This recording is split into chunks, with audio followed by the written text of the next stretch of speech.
Alright, so we're going to do a quick screenshot video on how to do finance proposals. So you're going to go into RoboForms, password list, First Insurance Funding,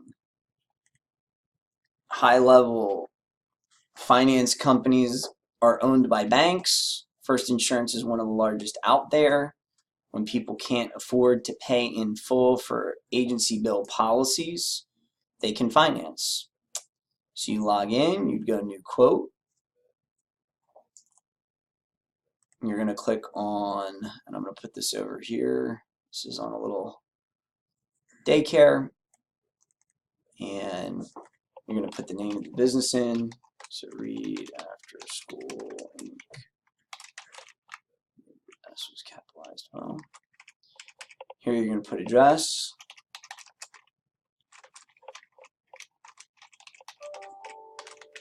And then you're going to put zip here. Contact name, phone number. I can pull that pretty quick off of this. A couple things too to highlight as I'm pulling this up.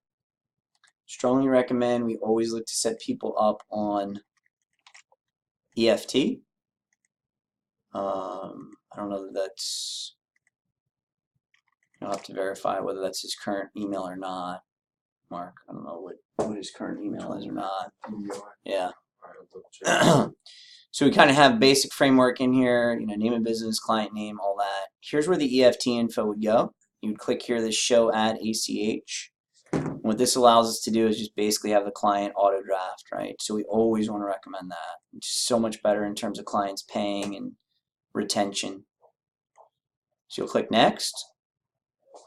Policy number, since we don't have a policy number yet, I normally just put TBA for to be announced. Effective date, whatever day we want that to be effective. So for this is tomorrow. Coverage, you're going to pick the coverage here. So what is it, right? So for this, it's liability. So I'm just going to pick liability. Carrier, we're going to pick the carrier here. So you're going to click on that little field. If you look here, there's a little checkbox for limited search. So that just kind of has like our preferred carriers on there. This is a company called Capital. They're probably not on here yet. So you see when I click search, they don't come up. If I uncheck that box and search again, see here Capital. So I'd pick Capital Insurance, click the little plus sign, click OK, and then I'll pre-populate that in there. And then here I'm going to click on the general agent. So that's the broker or underwriter. Right, so that's going to be like Holland Company or Bass or Nationwide Brokerage or whomever. So I'll type Nationwide Brokerage in, they'll come up. Okay, and then the premium section here. So what's really important to note with the premium section is you've got to break down the what we would call the full or raw premium or commissionable premium versus what the fees and taxes are. So, and again, this is just kind of for training purposes right now. I'll pull this over as an example.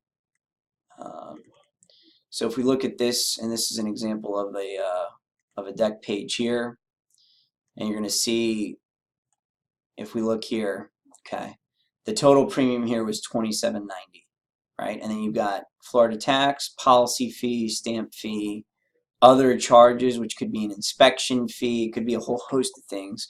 And the total premium is $29.69. Well, a couple things. A, we only get paid on the $27.90. These fees and taxes are from the carriers and or the state. Not a ton we can do on it. What we do here though is we put the $27.90 in, the total premium. So put $27.90. Then you're going to see earned and then financed. So the earned fees and taxes, and again, I'll just pull this up because this one shows it a little more clearly. This is just another proposal. So if you look at something like this, you'll see here carrier inspection fee, policy fees. These are the ones that are normally fully earned. And what that means is even if the client, we write the policy today and 2 weeks from now they win the lottery and they're like, I'm selling my business, I don't need insurance anymore. Well, those fees are not returned, right? So you'd have to put those in as the earned fees and taxes. So for example, we'd put $225 in, okay?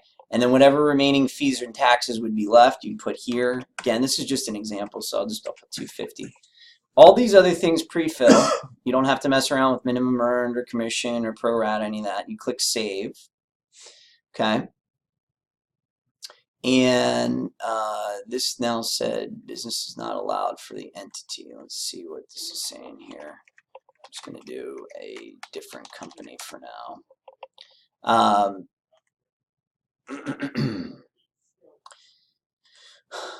So after I click save, I've got the carriers in there. I already put the general agent in there. We broke down the premium. I click next. And then this screen is going to kind of give me a breakdown of what the fees and charges and how all of this works are.